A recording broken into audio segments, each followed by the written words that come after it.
2099, humans have been traveling in space for 150 years. Every part of our solar system has been explored. Missions to the nearest stars are on their way. But space travel has proved hazardous for human beings. And death lurks in the hostile environments of the planets and their moons. And so, through human ingenuity, a new breed of space explorer has been perfected. These are the SIMs, 5 super intelligent machines capable of operating in the most extreme and threatening conditions.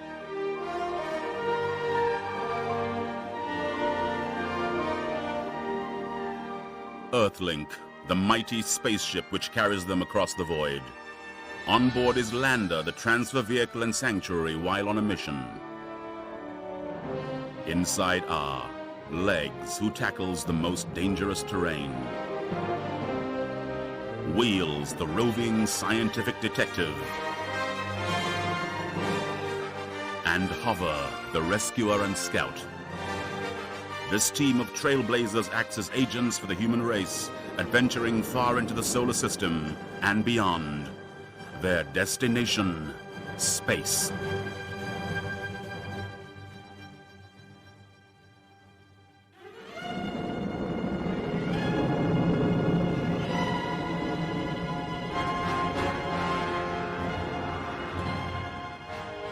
Mars is the most Earth-like planet in the solar system, with its patchy mist and cloud and white polar caps.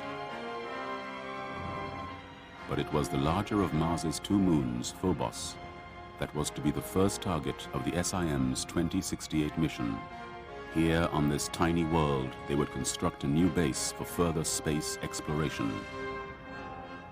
Then they would venture to the snows of Mars's North Pole.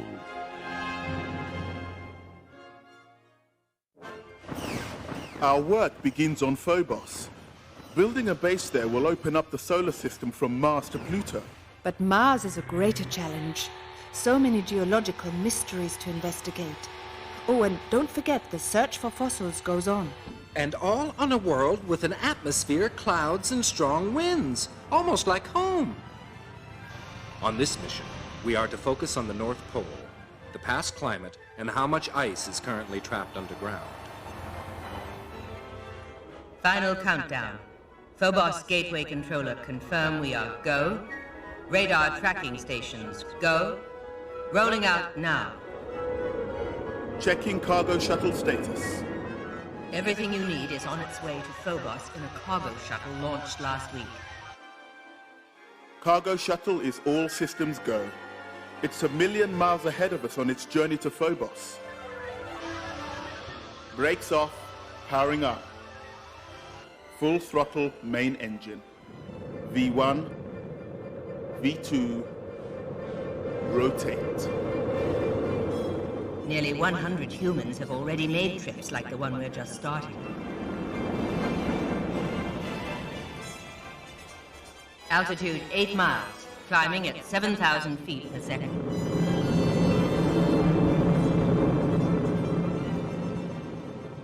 Earthlink hurtled round the Earth once every 95 minutes, waiting for the right moment to switch to the Mars transfer orbit. The landscapes below were a reminder of the contrasts between Mars and Earth. Both have deserts, but they are far more extensive on Mars, and every Martian valley is now dry. 4/5 of Earth is covered in water. A great mystery surrounding Mars is the disappearance of its oceans. Earth and Mars both have ice in their polar regions, but on Mars, the polar temperature is much colder than on Earth. But the greatest difference of all is that Earth alone among the planets of our solar system is home to intelligent life. Now into Mars transfer orbit. We have 1 milli-G acceleration programmed for 100-hour burn. Then we cruise in the silence of space for many weeks, traveling at 1 million miles an hour.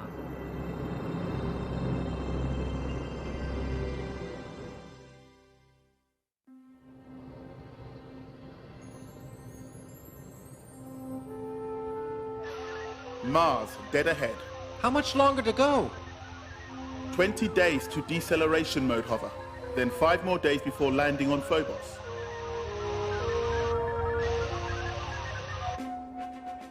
Alert! Our main data transmitter has failed. We can receive but not send. So we can't download anything to Earth or Mars? The geology and astrobiology tasks need feedback. And mission control must know what's going on when we run the deceleration burn. We need a repair, and quickly. Otherwise, we'll be in serious danger if anything goes wrong with the burn. I hope that Control are working on it. Earthling's question became more urgent as Mars came steadily closer. 3 days to deceleration burn. Still no transmitter. Wait, have you copied this message coming from Mars Control? They know our transmitter is down. They are sending a replacement. A manned ship launching from Mars is going to rescue us. That makes a change. Usually we're the ones doing the rescuing.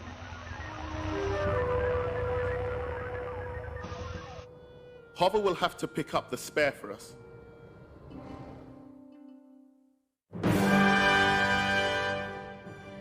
Mars spaceship vector locked. Velocity match perfect. Closing to range 500 feet port side. Hover, stand by for EVA and transmitter replacement. I copy you. Launching now.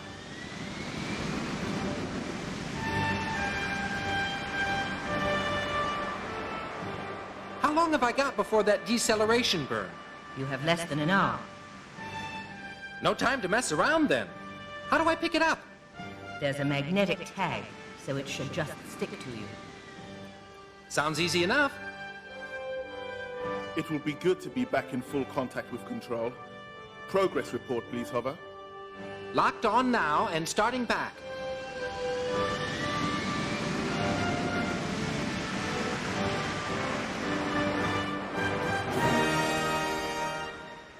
Stand by for reboarding.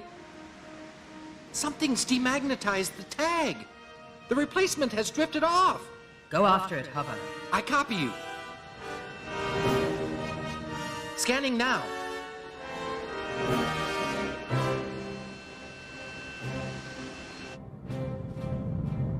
I've located it. Locking on. The attraction is very weak. I'll have to nudge it in gently.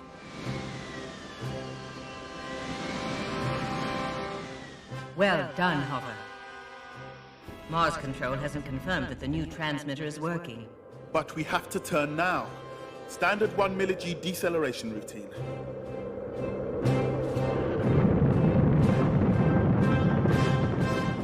Mars Control confirms transmitter back online. They're following our progress. And there's a weather alert.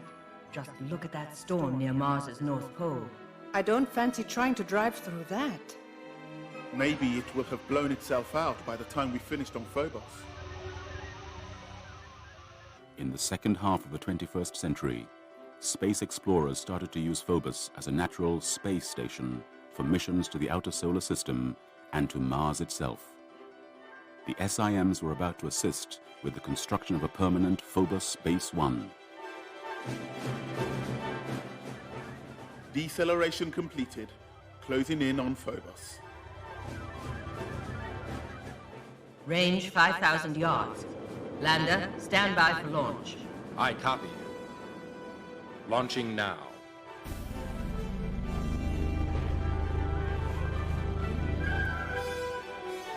Phobos is a microgravity world. From here, it hardly looks strong enough for a space station. But at least it's big enough. It's 17.5 miles long. Surface strength is the first thing for you to check. I have the cargo shuttle on my scanner. It seems to have landed safely. I'm putting down close to the shuttle. Stand by for touchdown.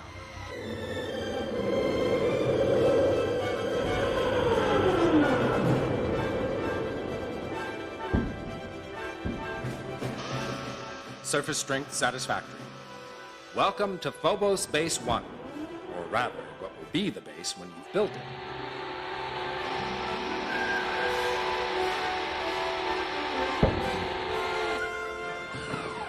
Thanks to Lander, we're right next to all our equipment.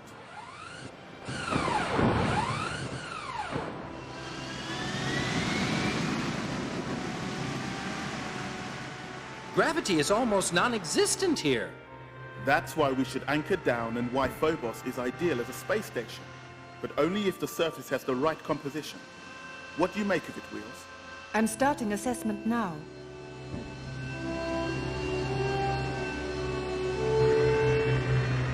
This crumbly stuff is going to make construction easy.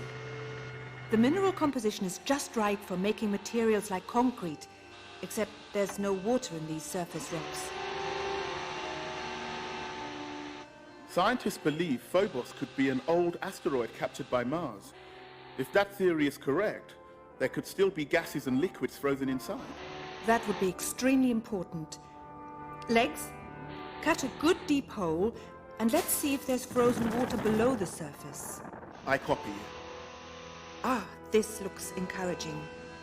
I'll bring the IR scanner online. It does look like steam. Does the scanner show water vapor? Confirmation. Water vapor. That's a major discovery, Hover. Everything needed for building a large space station is right here. Then let's start Phobos Base 1, gateway to the outer solar system. The site needs to be swept clear of rocks and leveled. In microgravity, that's easy. The loose rocks and debris don't weigh anything. I'll soon get this area smooth. To make it stay that way, we'll put the panels over it.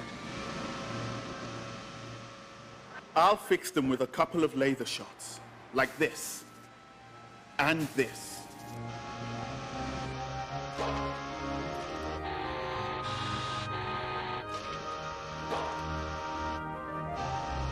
You two are making rapid progress.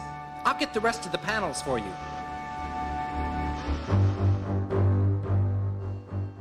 In just a few days, the SIMs finished the first stage of Phobos Base 1.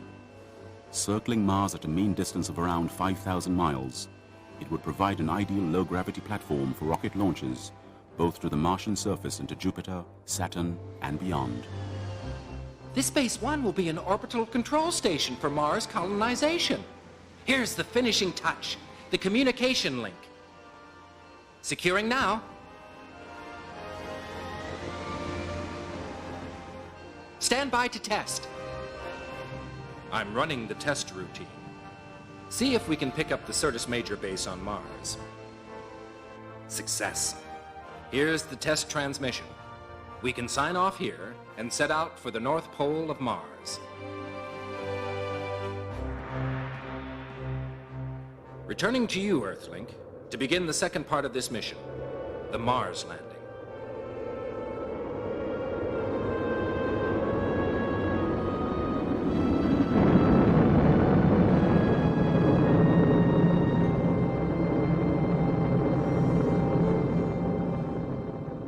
While we're closing in, here's some background to our mission from the data file. 5, 4, 3, 2, 1. We have ignition and we have liftoff of NASA's Mars Climate Orbiter as we continue to explore the mysteries of the... Numerous Mars missions were undertaken from the late 20th century onwards. Each successive mission which crossed the gulf of space to the Red Planet added to the widening store of knowledge about this intriguing world.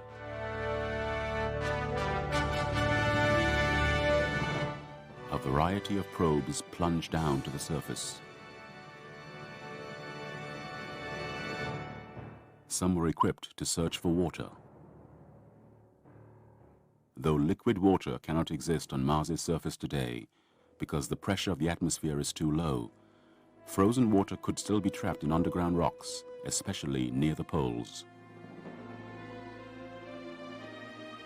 Debris washed down by floods billions of years ago still lies scattered where now there is only desert. Following up the work of robotic probes sent long before their time, the SIMs continue the painstaking task of charting the history of water on Mars. They would pay particular attention to rock near Mars's North Pole. Don't our ancestors look primitive? We'll have to hunt for some crucial rock samples, Then maybe this mission of ours will solve the outstanding mystery surrounding Mars' dramatic climate change.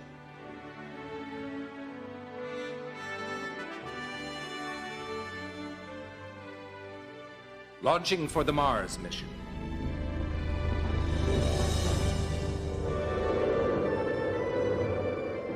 Setting course for the North Pole of Mars.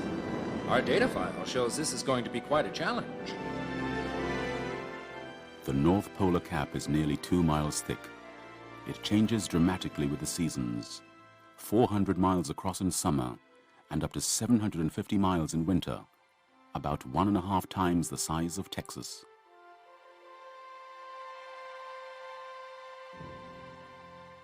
It is cut by canyons and troughs that are over 1/2 mile deep.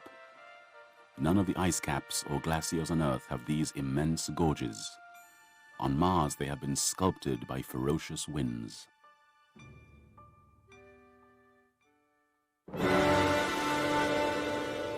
Altitude 10 miles. We are going down through one of the cloudiest places on Mars. This carbon dioxide cloud layer is 5 miles thick, and it's being blown along at 300 miles an hour. What's at the edge of the ice cap? Rubble piles and sand dunes. Dusty rubbish left behind when the ice evaporates. So there was a time when the ice cap was even larger than it is now in winter.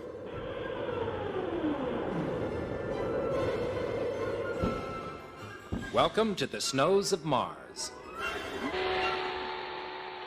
Gravity 38% Earth. Temperature 60 below freezing. That makes it a fairly normal environment by our standards. But too cold and hazardous for humans.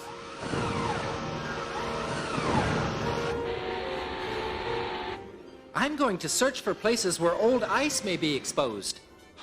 The surface frost is carbon dioxide, CO2.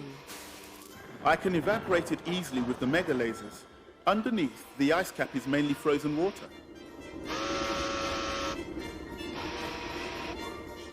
This sample is from 3 feet down. Still CO2, but a trace of water.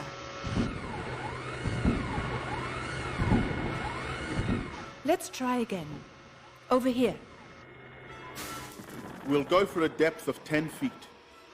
How do these samples check out? There's quite a lot of dust contamination, mainly iron oxides. But the ice includes water. Frozen water at 10 feet down. Being so near the surface, it can easily be mined to make oxygen and hydrogen fuels for rockets returning to Earth. Follow me. The far side of the valley has layers of pure water ice farther down. Carefully now, Wheels. You moved too quickly and could have gone over the edge. Oh, a close one. For a moment, it looked like I'd be down there in a flash. Phew. Now, let's do it the safe way. I'm certainly not going to risk it again. It looks as if there's a gentler slope over there.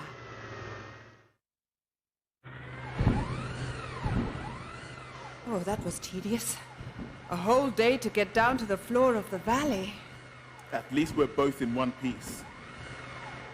The layers of ice down here may show liquid water existed on Mars long ago. That can be checked with radioisotope analysis. Can you get samples from over there? Only with difficulty. Correction. Make that with great difficulty. I'm completely jammed up in this ice field. Wheels has lots of samples on board. Shall I rescue them just in case? Let me try a rescue first. Here I go, Wheels. Mega lasers vaporizing those ice blocks. Oh, I'm free. Oh, thanks for getting me on the road again. The analysis so far shows Mars was warm and wet 1 billion years ago. Now we have to widen the search for the most important rocks unique to this polar region. Rocks, rocks, and more rocks. Even in the late 21st century, the return to Earth of Martian samples remained important. one of the earliest robotic explorers, Pathfinder, landed where floods had once surged. It took a close look at the varied rocks lying on the surface, but far more could be learned from samples returned to Earth. A dozen or so meteorites had been identified as rocks blasted from Mars to Earth by impacts. Planetary scientists studied them intently for fossilized signs of past life.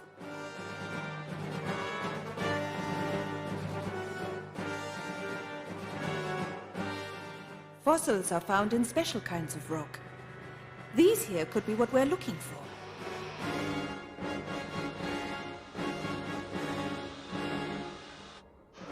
They could be deposits from below a Martian sea. On Earth, rocks like these contain fossils. We need to find more. Come on over, Legs. Yikes! The ice is slippery. I should have had spiked boots. Ah! My gyroscopes were completely thrown out. Now who's been too hasty? Come on, Legs. Otherwise you'll become a fossil on Mars. I can't flip myself upright. Give me a lift, Wheels.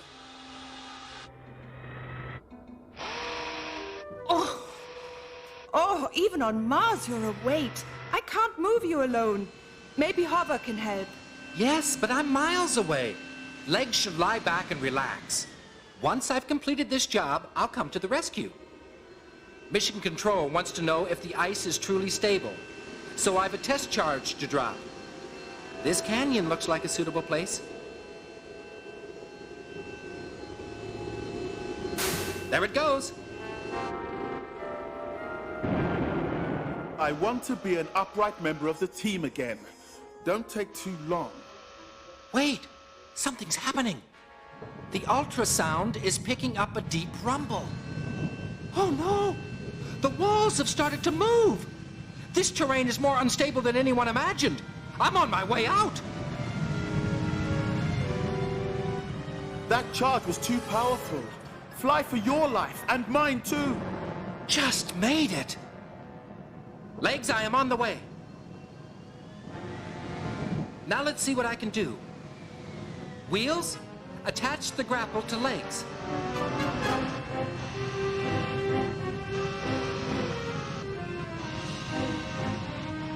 It's in place. But I'm picking up strange vibrations. I've got shudders running down my back. What's happening? Whatever it is, we'd better be quick. Taking the strain now. One big heave. Now you are an upright citizen of Mars once again. But we need to get out of here, and fast. The ice is on the move. A major ice movement is taking place. I'm on my way. Those valley walls could crash down at any moment. Ground movement like this wasn't in the pre-mission briefing. The charge must have set off a serious fault line. Maybe it was ready to go anyway, at the least thing. It's dislodged an enormous chunk of ice. It'll land awfully close.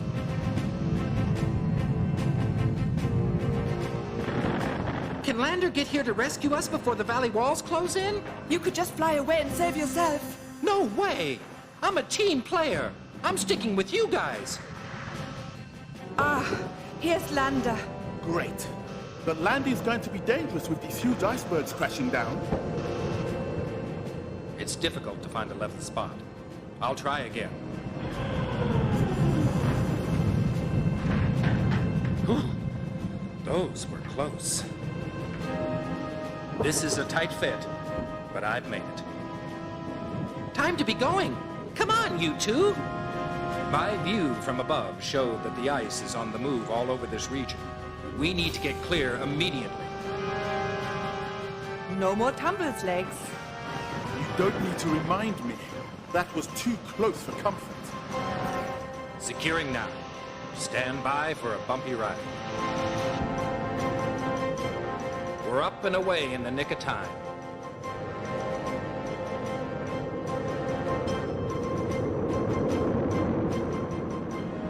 Just look at the way that ice is on the move.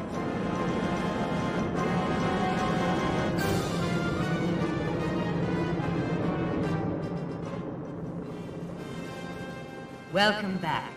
A narrow escape, but luck was on our side. So the SIMs reboarded Earthlink with their vital rock samples and survey data. Yet more evidence which might unlock the mystery of life on the Red Planet.